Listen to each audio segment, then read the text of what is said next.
Praise God, praise the Lord. Salamat sa Ginoo nga ning gutlo. Ato nasab mga igsoon mapadayon ang ato nga Bible study dinhi sa tulumanuntang The Sovereign Grace Hour. Kumusta man mo? Pang hinaut ako nga naunta maron sa may palawas. Labas tanan ng panalangin. Garasyag kaluoy sa atong langitong amahan. Sigyapon manauta kanatong tanan. Welcome. Welcome ning another day of Bible study ning programa ta. Atong pahibalo maigsuon no sa di patamo at sunahan nga karon nagyong umaabot nga Sabado ang ato nga Bible seminar dinhi sa Surigao City. Kumusta di ay? Pagtimbayan nato sa atong tanang mga kaigsuonan dinhi. Usab sa mga naimbitaran ni Pastor Kenneth Lloyd Idukalan ila ni Ross kaning semana ug nga mga semana nga karong Sabado dinhi sa Sovereign Grace Landmark Baptist Mission. Makita na diha sa temporayong tigumanan nato ni no diri sa Surigao City. Diri bitaw sa Pingals Tailoring Building, second floor na diri sa Kaskag Village. Nata rin alas 8 sa buntag, libre niya nga Bible seminar. O pwede mo makapangutana, di na po tayo panghatag ng mga basahon. Dala mo mga kauban ninyo nga mahiligon sa pulong sa Ginoo. Karon nang umabot nga Sabado Mayo 9. Okay? Itugod sa Ginoo, Brad Kenneth, nami din sa paabot min sa Surigao City, mga around 4 o'clock siguro, mayong pagbiyahe, no? Kaban Brother Lindon, Pastor Freddy Tarungoy, Pastor Virgilio Liganuga, Pastor Jojo Alwad sa Nabunturan. Okay, another announcement na ito maigsoon nga karong sila po dahil Brother Ruben, no? Itugot sige, no? Makaabot po sila ng panahon na, no? Sa mura sana makaabot din. Brother Ruben, Ronald Cromwell o ilang mga darlings nila, ilang mga darlings o sinang mila, nakuha ng mila, no? Pero I don't know to what times na makaabot, Friday or Saturday. Karong Mayo po dahil maigsuon, no? Schedule nato ni Pastor John Roffo, nawag siya na ako gabi nga dari bitaw sa Sitio Libuak sa Barangay Old Macopa, Dinis Manay, Davao Oriental. Dari sa gym, kay sugot itong kapitan, alang sa itong mga listeners din hindi pita sa Davao Oriental, labi na din sa Manay, Davao Oriental, naatay Bible seminar nga pagahimuon. Gikabuntag na hantod hapon. No? Yung pa ni Pastor John, libre na Pastor Mirinda sa buntag, then libre pa niyo to pagkahapon sa snack, libre gihapon. Mahumanta na mga alas 4 sa hapon, no? Kano sana Pastor? Karong Mayo 26, May 26 kay mauntoy pahibalo ni Brad Tagi nga dili sa madayon ta mato dito sa Kaburan, motioning katuyuan nga nung gialaw sa Ginoo na, no? Nga di ta makatug Kaburan karong hinapos ning bulan sa Mayo kay dito deta sa Davao Oriental, no? So atong pahibalo ni atong nga mga kaigsuonan, tingali gusto mo tambong diha ta sa Old Macopa, no? Sitio Libuak, Old Macopa, Manay, Davao Oriental. Kaban nato diha Pastor John Rovon o siyempre atong mga pila ka makauban sa din sa Davao. Pastor Ray, for sure, no? O ni Pastor Edwin Bongkalis. Kinsa pa ba? Diya, makitulog siguro, Brother Ray. Diya, may sa ila ni Pastor John Ropon makitulog aron tuloy-tuloy na, no? Okay, sige. Sa pa ito mga pahibaloy, Kwanday, Pastor Warlito Balco din sa Kalian. Palihog pagtawag daw, Brad Warlit, na? Ay mutana kung anong pabili ka ato atong conference naraba kay bahin sa ato ang lecture unta niya to So tingali minaw mo diha aron sa kalian inapalihok si Brad Warlet nga patawagon sa ako ha. Another announcement nato maigsoon nga karong pizza sa Pizzaba ay karong Domingo na di ay karong Domingo not Domingo sa Domingo yes Surigao City ta unya pagka gabi sa kuanta dinhi sa Kantilan Thanksgiving sa atong mission dinhi no. Sa Sabado pizza size no Saturday na May 16 ang Tagum Mission magpatigayon og pasalamat no usab no tinuig nga pagpasalamat no. So karon nang umabot nga Sabado this is next week next week day og tag mapit mi din sa kwan Tagum karong Biyernes no mapit ni diha sa inyo ha kwan Brother de la Piña diha mi mo kwan mamainit ha dala po na pamahaw siguro sa tindahan ninyo diha brat no sa kang mama nimo. Okay, Malalag mi church Thanksgiving karong pong pizza 23 sunod-sunod itong schedule karong nga bulan na sa Mayo. Ato ang pastor, ato ang Lord's Supper, pizza 31.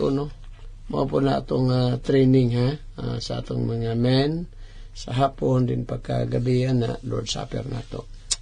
Musta kang Ma'am Neth din ni Jesus, we hope ma'am no, nakasamay palawas. O kayo kalimot na karon paghangad nga to sa atong labaw nga makagagahom. Ato sa mga pagtimbaya, again, ato nga makaisuunan din sa Lapu-Lapu City. Pastor Roy, no? Ato ning schedule, Pastor Roy, ang pagbisita na sa Sabnamo.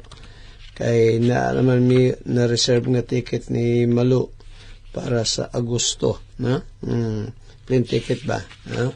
August, kano sana, Pastor, wapay pizza rin, no? O ay siguro mula hospital na sa Bohol aron nga makikita na sa atong makaigsuonan dito no sa pamilya nga Narte.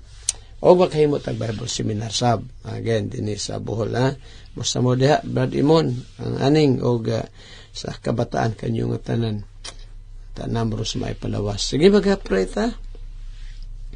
Ikalipay na sabnamo among amahan nga langit nun nga this time masahan na sabnamo Lord ang imong mga pulong sa pagtuon gani akong pagampo nga ay makining panalanginan i-bless matagos ang kapaminaw sila sab nga naas balatian maga-extend ka sa imong healing hand diha kanila Ginoo even sa kang Rachel extend mo Lord imong kaluoy una salvation and Lord sa healing sa iyang lawas og pilasab na mo makaigsunan even sa kang Sister Aning sa kang Sister Susan Mara din sa Bansalan og kang Sister Nining Ibanez og sa ubang panamo nga mga kaisunan nga naas balatian. Lord nga pray ako nga mga tabangan panalanginan. O Father amon imong mapagampo bless up Lord ang tugot nimo karong nga bulan na sa Mayo Lord nga maka-open na si Charis sa iyang clinic ni sa Matina Playa. Bless o Father, bisan pa ang pag-aper ni Lemuel sa mga korte ni ining mga simanaha. O Lord, amuning mapagampo, i-bless ang mga kaigsunan natin sa church, ilahang mga panginabuyan, negosyo, trabaho, mga estudyante, karon pala'y magkapanalangin. Father, amuning pagpanugyan kanimo, pasalamat sa ngalan ni Kristo, nga among ginugman luwas, gisarig na mo kiningatanan. Amen and amen.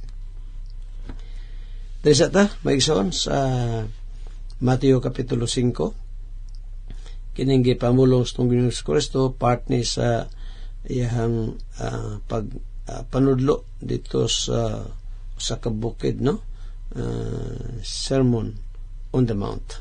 Matthew chapter 5, gahapon dito rather the other day. Gahapon ba? Yes, gahapon. Isgutan na to itong versikulo 3, Matthew 5:3. Blessed are the poor in spirit, for theirs is the kingdom of heaven. Bulahan itong mga kabos sa espiritu.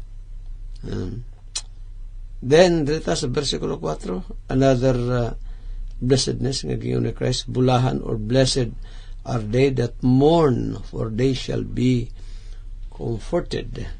Bulahan silang mga nagsubo. Sabi na, pastor, ang bulahan man itong mga nagsubo. Nagsubo kayo sa man. Dawad ag-iring or sabay nawa. Actually, maison ang pag-mourn din kung atong tanawon sa Bible, no? Gahiskot ni una diha sa pagila silang kaugalingon silang pagkamakasala, o sa ilang pagkamakasala miila silang ginawa malipay sa ilang gibuhat nga tungod na nihatod kana ngadto kanila sa paghinulsol sa ilang karapasan miila sa mga buhat nga di mayong ilang nahimo at tubangan sa Ginoo. So nag-uol sila, nasubo sila. Asa na itong basa, pastor, sa ubang bahin sa kasulatan? Kining sa 2 Corinthians. Tanawan niyo palihog mga ikson. 2 Corinthians unya sa chapter 7. Hindi ko maasayo pa. Then verse 10 or verse 11. Pinato sa ako kadali. Kadang Korinto kapitulo 7. And verse 10, not 11, verse 10. 2 Corinthians 7, verse 10. Mato pa ni Paul din for godly sorrow worketh repentance to salvation, not to be repented of, but the sorrow of the world worketh death. Kaya ang Diyos nun nga kasubo. Ito sa Mateo 5:4, bulahan silang nagakasubo. So kung ito ikunik din ato makita ang pagkasubo din maigsoon una katulaging gaila sa ilang pagkamakasala ato bangos sa Ginoo naka sa mga buhat nga di maayong nahimo. Mahingon verse 10, kay ang Dios nga kasubo musangpot sa paghinulsol nga mag-agak ngadtos kaluwasan og dili magahambin sa pagbasol apan ang kasubo nga kalibutanon musangpot sa kamatayon. So doon na may kasubo sa kalibutan kanabang naguol siya, nasubo siya kay gamay raman ako ang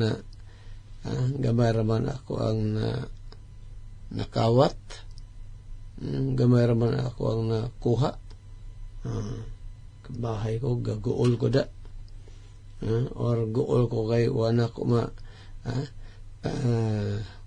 ko mahurot og utang tong iyang gitanyag unta. Pero kini bang kaguol spiritual maigsoon, guol siya sa mga nahimong dili mayo tubangan sa Ginoo.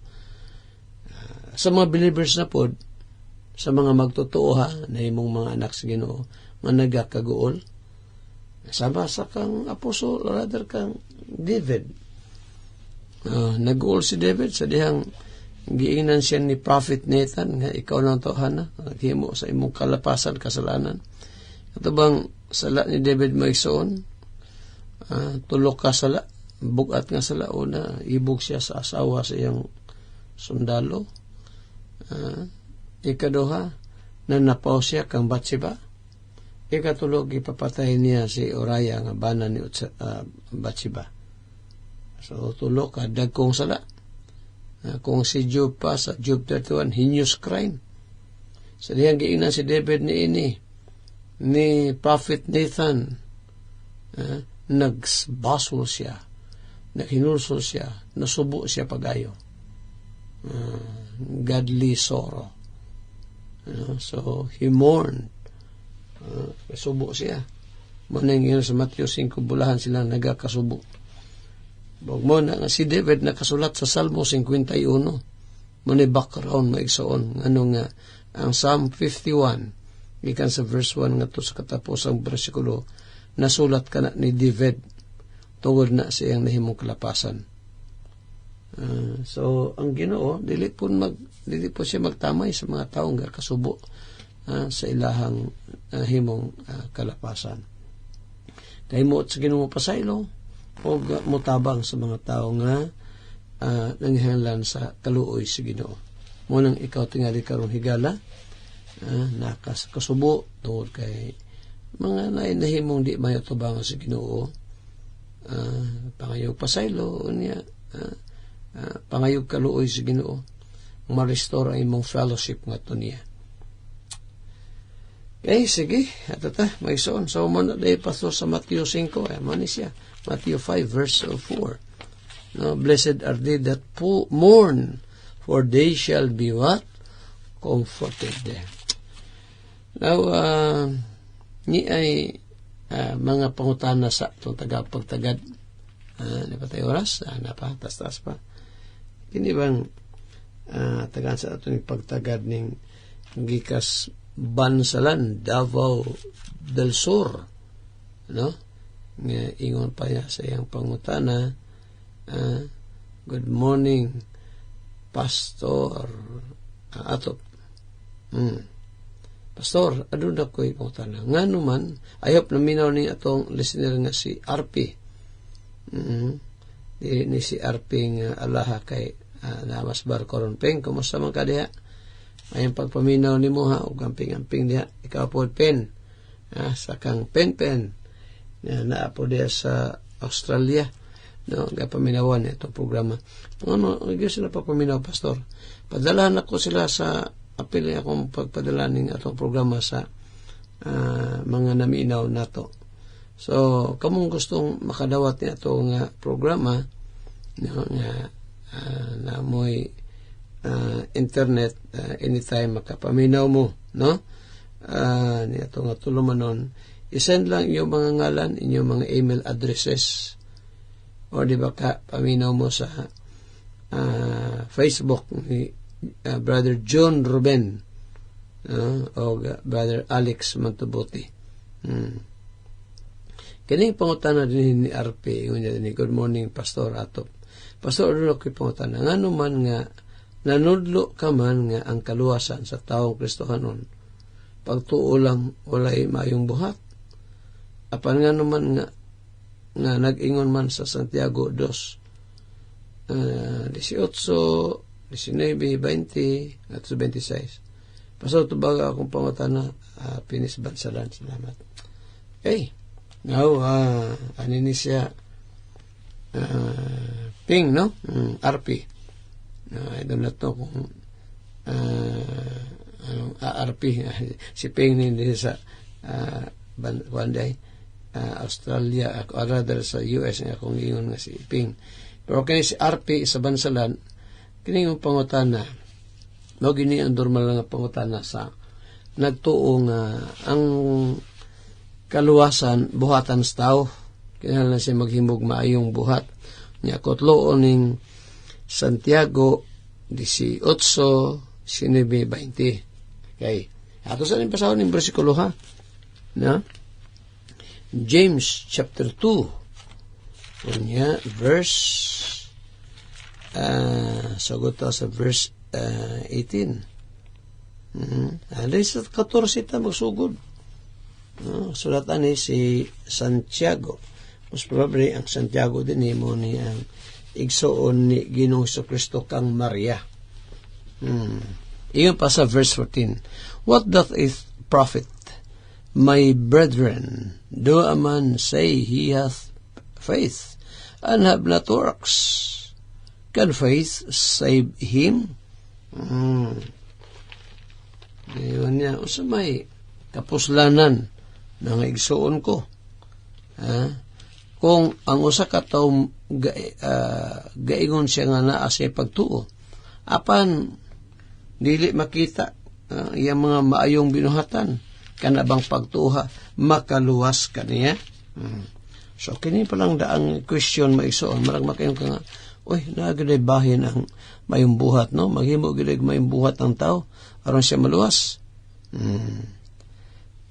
Verse 15, kaingon din 14 na ha, 15. Kung pananglitan usa ka igsoong lalaki o babae, wala igong panapot o nakabsan siya makaon alang sa adlaw-adlaw.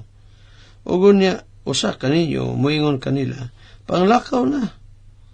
Kamong malinawon, painiti og musga ang inyong kaugalingon sa walay paghatag kanila sa mabutang nga gikanala sa lawas. Unsa man lamay kapuslanan niya na. Sa ingon usab niya na ang pagtupatay kon kini walay binuhatan. Apan kamo kaha adunay mo ingon ikaw adunay pagtuo ug ako adunay binuhatan. Pakitay ako sa imong pagtuo nga bulag sa binuhatan o pinagi sa akong binuhatan, pakitaan ko ikaw sa akong pagtuo. Now, ani ni higalang RP Res Bansalan, Davao del Sur, nga doon ay duha ka klaseng justification or pagkamatarong. Una, doon ay pagkamatarong atubangan sa Dios. O ikaduha, doon ay pagkamatarong atubangan sa mga tao. Kanang ma-justify ba? So, atubangan sa Dios ang tao pagkamatarungon pinaagi sa pagtuo. Atubangan sa mga tao pagkamatarungon ng tao pinaagi sa mga binuhatan. Anya, guys, God matag kaluwasan. So, sa kaluwasan, ang tao pagkamatarungon at tubangan sa Ginoo sa pagtuo. Dili sa binuhatan, pagtuo. Dapat pasabtan na ito ng duha klaseng justification. Justification before God through faith and justification before men through works. Now, hatatag example, si Abraham. Gigamit ng example din sa Bible, sa James chapter 2, ay galang RP. Ingo din sa versikulo 20, verse 19 sa ta, Santiago 2:19. Ikaw nagatuo nga ang Dios usara, husto ka niya na. Ngani bisan pa ang mga yawa, nagatuo man usab o nagapangurog sa kalisang. So, naipagtuo, maninggi ingon ba nga, pagtuo nga kutubra sa huna-huna, intellectual faith, or universal faith. Doon na po yung upat ka klase nga pagtuo na ay gitawag pagtuo nga ang ipasabot, kini, universal or intellectual faith, kutubra sa una-una nga pagtuha. Ikaduha, doon na gitawag nga saving faith, pagtuo nga muhatod nga tus kaluwasan. Unya, kini pagtuha, saving faith, muna ang pagtuo nga yung sa Biblia nga iyan ni nga trabaho sa Dios diha sa iyang mga pinili. Nga ang tao maluwas, pinaagi sa pagsalig niya kang Christ. O walay party ang tao niini, wala ba isa'y bahin kay tanan-tanan, trabaho na sa Ginoo. Asa man mabasa pa sa muna akong giingon nga justification or pagkamatarong atubangan sa Dios, pinagis pagtuo. Efeso kapitulo 2 bersikulo 8 ug 9. Kay niingon si Apostol Paul din kay tungod sa pagtuo kamo nangaluwas o kini dili sa inyong kaugalingong kahimuan kini hatag sa Dios, dili tungod sa mga binuhatan aron walay magpasigarbo. So saan yung klase nga pagtuha? Muna ikaduha nga klase nga pagtuo, no? Tawag ni siya og saving faith, pagtuo nga muhatod nga to sa kaluwasan. Walay parte ang tao diri ni pinagi good works. Okay? Ikatulo nga klase nga pagtuo mo itong itawag og system of doctrine, doktrina. Unang Timoteo 4:1 nga matupan ni Paul din sa katapusang panahon doon ay magapamiya sa pagtuo. Ang sa klase nga pagtuo ang ipasabot na doktrina, doon ay mamiya sa pagtuo or doktrina. So ikatulo na klase nga pagtuo, system of doctrine. Maputo yun dito sa Jude verse 3, Judas versikulo 3, panalipdi ang pagtuo nga sa makausa og sa dayon gitugyan ngadto sa mga balaan. Kanang klase nga pagtuo sa Jude verse 3 gipasabotan na doktrina, mga pagtulunan. Then ikaapat nga pagtuo higalang RP kining gitawag nga believer's faith, pagtuo sa mga magtotoo. Unya, ang pagtuo sa mga magtotoo dili pareha. Dunay pagtuo nga dako kay pagtuo, napoy mga magtotoo labi ng bag-o pang nangakabig di as Ginoo, bago pang naluwas gagmay pa kay nagpagtuo. Nga sa bisag gamay rang problema, dayog danguy-nguy, dayog kakulba. Manang iyong pa ni Christ di sa Luke 17:5, ang mga tinunan nag-anghangyo sa Ginoo, matud pa nila, Lord, increase our faith. Dungagi ang among pagtuo. Naigitawag believer's faith. Okay. Ato balikan sa ning Santiago 2. Uy, wa naman itay oras. Malang mabitin ta ni. Tagato po tagad sa sunod nga higayon ato na ning i-review. I-review na ito na kay nindot ning subject ka ni. Daghang nagtuo nga ang kaluwasan pinagig maimbuhat. Niya gamito ning Santiago 2. Santiago 2 mo ning gamiton dayon nga bersikulo. Mahimol kita maimbuhat aron ta maluwas.